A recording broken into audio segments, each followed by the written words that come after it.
20, demikian sampai pada ayat yang ke-20. Kita akan membaca secara bergantian. Apa yang dikatakan di sana, Jefanya pada pasal yang ketiga, pada ayat yang ke-9 hingga pada ayat yang ke-20. Kita mencari tahu apa yang hendak Tuhan katakan hari ini untuk kita berlakukan di dalam kasih setia Tuhan. Di dalam ayat yang ke-9 saya akan baca Bapak Ibu sambung ayat yang ke-10, janji keselamatan. Tetapi sesudah itu aku akan memberikan bibir lain kepada bangsa-bangsa, yakni bibir yang bersih, supaya sekaliannya mereka memanggil nama Tuhan, beribadah kepadanya dengan bahu-membahu.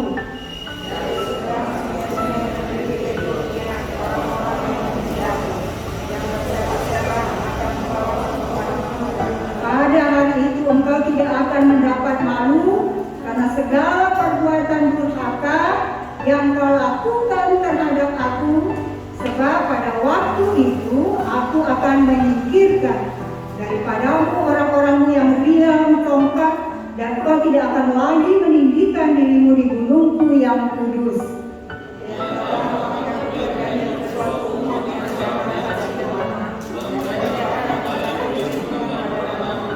Yakni sisa Israel itu, mereka tidak akan melakukan kelaliman atau berbicara bohong. Dalam mulut mereka tidak akan terdapat lidah penipu. Ya, mereka akan seperti domba yang makan rumput dan berbaring dengan tidak ada yang mengganggunya.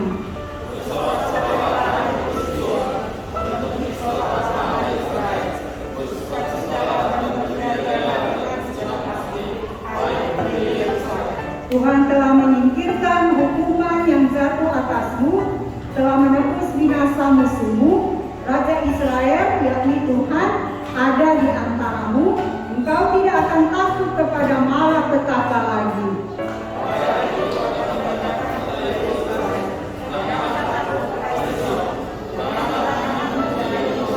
Tuhan Allahmu ada di antaramu sebagai pahlawan yang memberi kemenangan.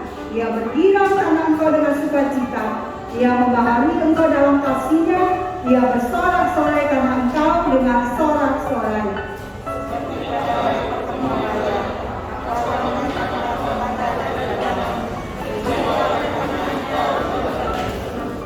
Sesungguhnya pada waktu itu aku akan bertindak terhadap segala penindasanmu.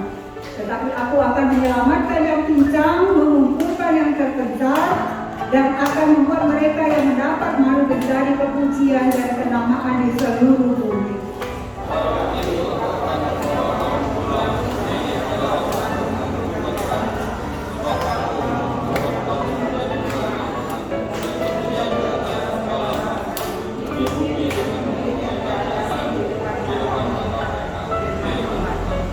Amin. Sampai demikian jauh pembacaan firman Tuhan. Percayalah kepada berita Injil ini dan hiduplah dalam ketaatan pada perintah Tuhan. Tuhan Yesus bersabda, yang berbahagia ialah mereka yang mendengarkan firman Allah dan yang memeliharanya. Haleluya, haleluya, haleluya.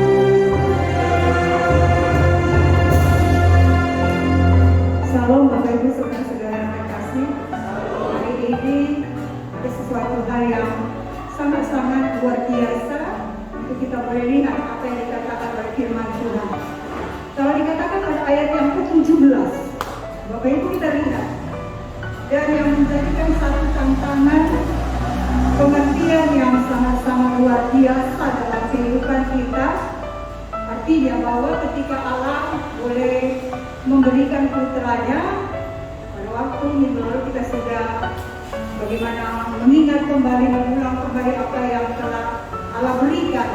Putranya tergantung di kayu salib, dan bukan hanya sampai di situ, stop, tapi boleh bangkit dan memberikan satu kemenangan di dalam kehidupan saya bagi Bapak Ibu saudara-saudari yang terkasih. Dan di pintu ini, kalau di dalam liturgi gerejawi, di dikatakan minum kuasi mengerti yang artinya bagaimana kita boleh kembali untuk menjadi seperti bayi. Apa yang boleh Allah pulihkan di dalam kehidupan kita.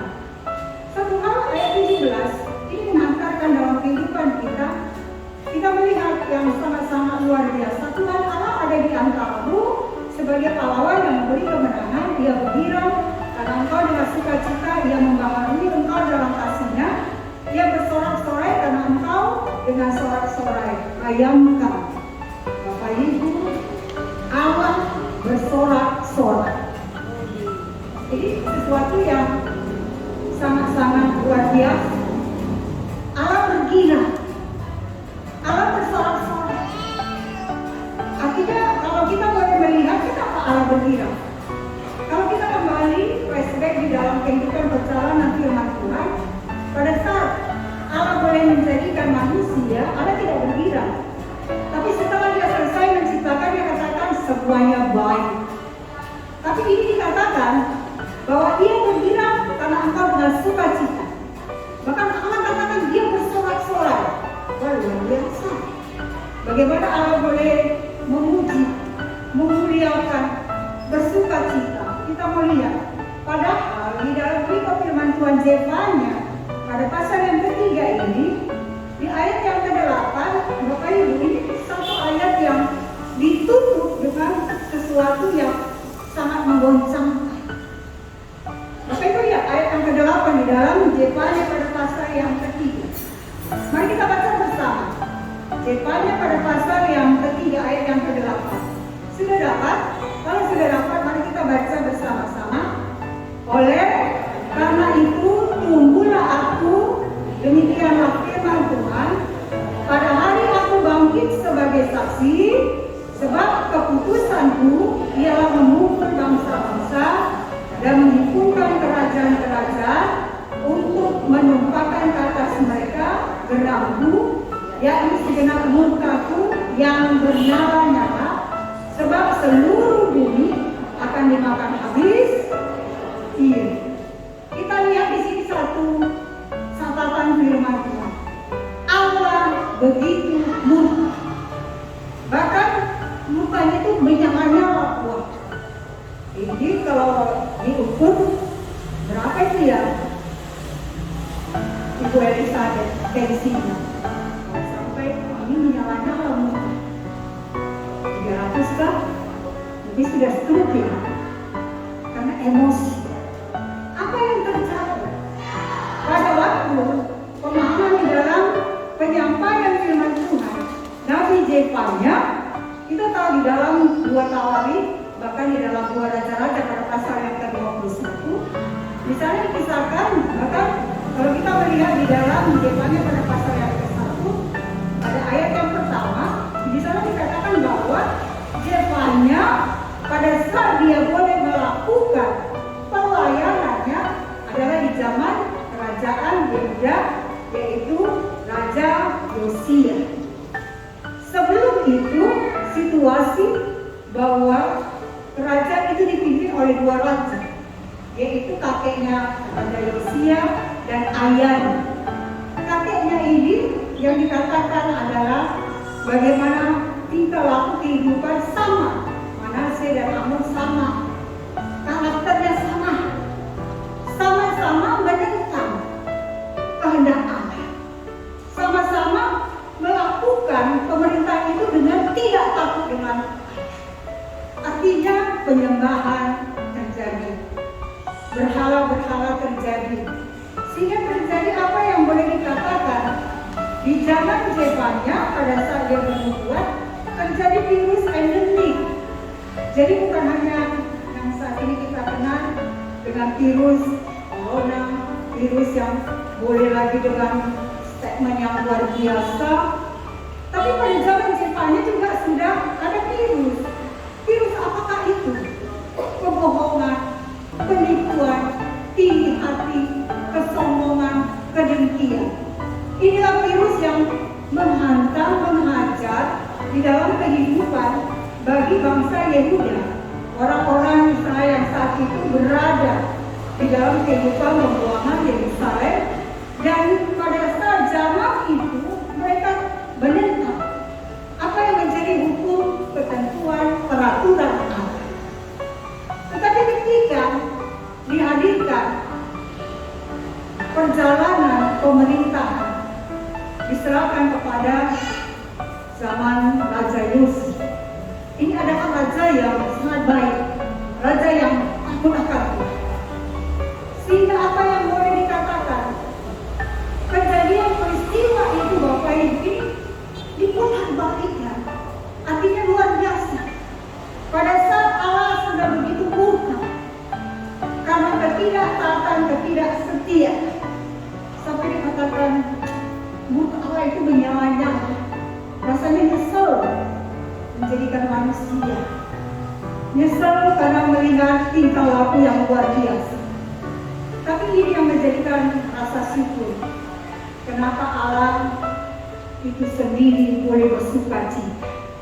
Kita melihat di dalam Zefanya pada pasal yang ketiga, pada ayat yang ke-9 hingga ayat yang ke-20, kita akan melihat ada 3 R yang menjadi perenungan dalam kehidupan kita. Apa yang menjadikan 3 R dalam kehidupan, baik setiap pernyataan firman Tuhan bahkan untuk kita pada hari ini. Bagaimana 3 R ini? Bahwa kasih Tuhan boleh mendatangkan, mengumpulkan, menyajikan kemenangan. Sehingga di dalam nas perenungan kita, nas pemilik, kalau Tuhan di pihak, siapa lagi yang dapat melawan? Ini yang menjadikan bahwa kasih Tuhan yang boleh dinyatakan di dalam kehidupan kita mendatangkan kemenangan. Apakah 3 R itu yang boleh disimpulkan? Kita melihat, Bapak Ibu saudara-saudara yang terkasih, R yang pertama adalah refining, yaitu memurnikan. Bahwa kasih Tuhan itu ketika dia datang memberikan kemenangan, itu memurnikan. Mari kita lihat dalam ayat yang ke-9 hingga ayat yang ke-10. Apa yang dimurnikan? Pada ayat yang ke-9 dikatakan, tetapi sesudah itu aku akan memberikan bibir lain kepada bangsa-bangsa, yakni bibir yang bersih, supaya sekaliannya mereka memanggil nama Tuhan, beribadah kepadanya dengan bahu-membahu. Kalau pertama, saat kita boleh melihat di dalam perikop firman Tuhan Zefanya pada pasal yang pertama sampai kepada pasal yang ketiga ayat 1 sampai yang ke-8, ini sesuatu tindakan yang luar biasa. Artinya setiap ucapan, kalau nggak berbohong rasanya nggak enak, kalau nggak menipu rasanya kayak ada yang kurang, kalau nggak emosi rasanya kurang sedap dunia ini. Tetapi Allah ketika boleh dilakukan di dalam kehidupan, Allah mengasihi kita di dalam kasih setianya. Apa yang dilakukan? Ayat yang 9, Allah memurnikan kembali setiap apa yang boleh dilakukan. Yang pertama, di dalam refining, saat Allah memurnikan ada 2 hal yang dilakukan. Allah memurnikan setiap ibadah. Yang kedua, Allah memurnikan karakter. Jadi ketika kasih setia Tuhan boleh datang dalam kehidupan umatnya, Allah memurnikan. Apa yang dimurnikan? Apa yang dipakai dalam kehidupan? Ucapan. Jadi Bapak Ibu, ketika kita boleh katakan kita hidup di dalam kasih setia Tuhan, sudah tidak ada lagi emosi, sudah tidak ada lagi kata kedengkian, penipuan, kebohongan.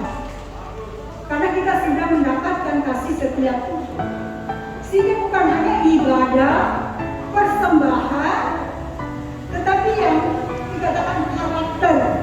Bapak Ibu lihat pada ayat yang ke-10, dari seberang sungai-sungai negeri Ethiopia, orang-orang yang memuja aku, yang terserak-serak akan membawa persembahan kepadaku. Dan pada hari itu engkau tidak akan mendapat malu karena segala perbuatan durhaka yang kau lakukan terhadapku, Sebab pada waktu itu aku akan menyingkirkan daripadamu orang-orang yang menghina sangka, dan kau tidak akan lagi meninggikan dirimu di gunungku yang kudus. Ini di dalam bukan saja pemurnian ibadah menguduskan ketika kita boleh menerima kasih setia Tuhan, tetapi karakter. Jadi kalau sampai detik ini Bapak Ibu, karena kasih setia Tuhan, Bapak Ibu boleh hadir, duduk diam, sehingga ketika kita boleh menerima kesehatan, kekuatan, sukacita, artinya apa yang kita dapati, Allah merindukan untuk supaya terjadi pemudahan. Bukan saja ibadah, persembahan, pujian yang kita persembahkan kepada Tuhan, tetapi perkataan, karakter, sikap, attitude di dalam kehidupan kita ini juga mendapatkan pemurnian. Itu satu hal yang pertama. Kenapa Allah bergirang dan bersorak-sorak? Yang kedua, kalau tadi dikatakan defining pemurnian, yang kedua kita melihat R yang kedua, apa yang dituliskan di dalam pernyataan firman Tuhan. Kita baca di dalam mulai ayat 14 sampai 18, yaitu bagaimana Allah boleh memberikan kasih-Nya untuk mendatangkan sukacita, kelegaan, kegembiraan. Seperti yang dikatakan pada ayat 14, Bapak Ibu lihat firman Tuhan. Apa yang dikatakan? R yang kedua, yaitu rejoicing, mendapatkan sukacita, kesukaan. Di dalam firman Tuhan hari ini, ayat 15a, apa yang dikatakan di sana? Kenapa boleh Tuhan menyatakan satu sukacitanya? Saat kita boleh menerima rejoicing di dalam kehidupan kita, sukacita, kegembiraan, ayat yang ke-15, di sana dikatakan bahwa Tuhan telah menyingkirkan hukuman yang jatuh atasmu, telah membebas binasa musuhmu, Raja Israel yakni Tuhan ada di antaramu, engkau tidak akan takut kepada malapetaka lagi. Jadi kenapa Allah itu bergirang bersukacita? Karena satu hal.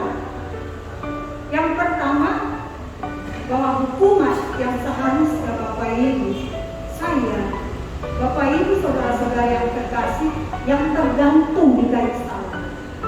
Kalau saya katakan bahwa luka, cercaan, makian itu harusnya ditimpakan, sakit penyakit itu harus ditimpakan kepada kita. Karena apa? Karena dosa yang boleh terjadi dalam kehidupan. Tapi karena kasih setia Tuhan itu mendatangkan sukacita di dalam kehidupan kita, karena Allah sudah menyingkirkan segala hukuman. Itu hal yang pertama. Kenapa dia bersukacita? Yang kedua, karena musuh kita telah dikalahkan. Apa yang boleh dilakukan di dalam kehidupan pernyataan firman Tuhan? Kalau di dalam firman Tuhan 1 Korintus katakan, hai maut, di manakah kemenanganmu? Maut telah dikalahkan. Artinya ketika kita boleh melakukan kesalahan, selainnya kita tidak mampu untuk menerima anugerah dari Tuhan. Tapi karena kasih Tuhan, dia memberikan, bahkan memberikan kelegaan, memberikan sukacita, dinyatakan di dalam kehidupan, sehingga musuh, bahkan iblis tidak mampu lagi untuk melawan di dalam kehidupan. Ini hal yang boleh dilakukan di dalam pada ayat yang 15b, bahwa Allah telah menebas segala binasa musuh. Ini sesuatu hal kenapa Allah itu bersukacita. Yang ketiga, Bapak Ibu saudara-saudari yang terkasih, kalau di dalam firman Tuhan katakan, sama di dalam Matius pada pasal yang pertama ayat yang ke-23, bahwa Immanuel itu Allah beserta kita sudah dapat. Dan di dalam Jeremia pada pasal yang ketiga pada ayat 15b, bahwa dikatakan engkau tidak perlu takut karena Tuhan ada di antaramu. Ini sesuatu kemenangan, kelegaan, bahkan bukan hanya sekali pernyataan. Pada ayat 17, bahagianya di sana dikatakan Tuhan Allahmu ada di antaramu sebagai pahlawan yang memberi kemenangan. Jadi ini yang menjadikan satu, kenapa? Ia bergirang karena dengan sukacita. Allah bersukacita karena Dia boleh menyingkirkan hukuman atas kita yang selayaknya kita ditimpakan di dalam hukuman, tapi kita tidak menerima dan itu disingkirkan. Yang kedua, bahwa iblis maut telah dikalahkan, dan yang ketiga, Allah menyertai di dalam kehidupan kita. Bahkan Alkitab menjamin Bapak Ibu, saat kasih Allah itu boleh mengentarkan dalam kehidupan kita, Allah menyertai sampai akhir zaman. Jadi Allah Immanuel berserta di dalam kehidupan kita. Ini yang membuat mengapa Allah bersukacita. Dan yang ketiga, kita melihat Allah bersukacita karena kita pada ayat yang ke-18, seperti pada hari pertemuan raya aku mengangkat malapetaka daripadamu, sehingga oleh karenanya engkau tidak lagi menanggung cerita. Jadi Bapak Ibu saudara-saudara yang terkasih, karena kasih Allah datang dalam kehidupan, memberikan kemenangan, karena apa? Mengangkat, membebaskan, membinasakan apa yang menjadi malapetaka dalam kehidupan, bahkan kemenangan di dalam kasih setia. Itu hal yang kedua. R yang kedua, bahwa Allah memberikan di dalam kesukaan, kegembiraan. R yang ketiga, restoration, yaitu pemulihan. Jadi kalau yang pertama, R yang pertama adalah refining, memurnikan. Yang kedua, rejoicing, Allah memberikan sukacita, kelegaan, kegembiraan. Dan R yang ketiga, restoration.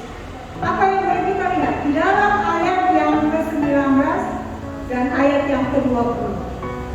Bapak Ibu, kita melihat tindakan Allah bagi kehidupan orang percaya ketika kasihnya boleh dipercayakan bagi saya, bagi Bapak Ibu saudara-saudari yang terkasih. Apa yang dikatakan pemulihan, apa yang Allah tawarkan? Ayat 19. Yang pertama Allah lakukan ketika kita boleh berada menerima kasih setia, Allah memberikan satu tindakan pada ayat yang ke-9. Aku akan bertindak terhadap segala penindasan. Allah bertindak. Jadi ketika kita datang kepada Tuhan, Dia bukan saja melihat, memperhatikan, tapi ada satu action, ada satu gerakan, tindakan. Tindakannya apa? Bertindak dalam segala penindasan, bertindak di dalam segala kelemahan. Itu yang pertama. Yang kedua dikatakan, aku akan menyelamatkan yang pincang. Dan yang ketiga, mengumpulkan yang terpencar. Dan yang keempat, membuat mereka yang mendapat malu menjadi kepujian, kenamaan di seluruh bumi. Jadi ada yang Allah lakukan. Ketika Dia bertindak, menyelamatkan di dalam kehidupan kita saat kita berada dalam penindasan. Kedua, Dia mengangkat ketika kita boleh diselamatkan saat kita pincang dalam kesesakan. Bahkan yang ketiga, mengumpulkan saat kita tercerai-berai. Dan saat yang keempat, boleh menjadi berkat, boleh menjadi hormat, kemuliaan bagi nama Tuhan. Ini yang dikatakan pemulihan, restoration yang Allah berikan saat kasih-Nya datang dalam kehidupan saya, Bapak Ibu saudara-saudara yang terkasih. Sekarang dikembalikan kepada kita. Bagaimana supaya 3R ini boleh mendapat bahagia dalam kehidupan? Bagaimana supaya restoration, rejoicing, bahkan refining boleh menjadi bahagia dalam kehidupan saya, Bapak Ibu saudara-saudara yang terkasih? Ini tidak bisa tersendiri langsung datang. Sama seperti ketika kita datang, simsalabim, jadi tidak. Atau ketika kita datang berdoa, Tuhan, berikanlah refining-Mu, berikanlah